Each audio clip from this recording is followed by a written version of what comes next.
Les fractures articulaires de la base du premier métacarpien, également appelées fractures de Bennett, sont des fractures relativement fréquentes. Elles compromettent la fonction de l'articulation trapézo-métacarpienne, qui est pourtant la principale articulation du pouce.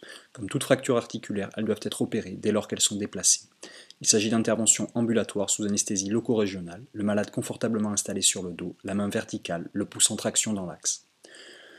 Seules 4 incisions de moins de 2 mm sont nécessaires. 2 incisions arthroscopiques, une postérolatérale optique et une antéromédiale instrumentale, et 2 incisions plus distales repérées au préalable sous fluoroscopie qui permettront de positionner les 2 vis d'ostéosynthèse.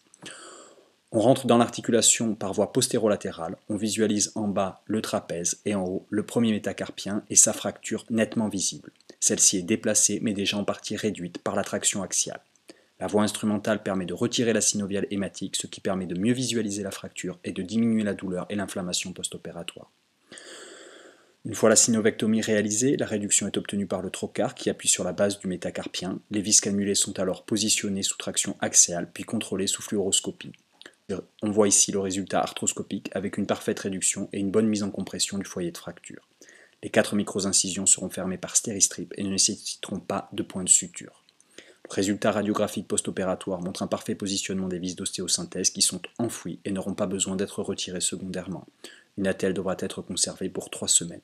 Les gestes de la vie quotidienne pourront être repris à 3 semaines et le rugby à 2 mois.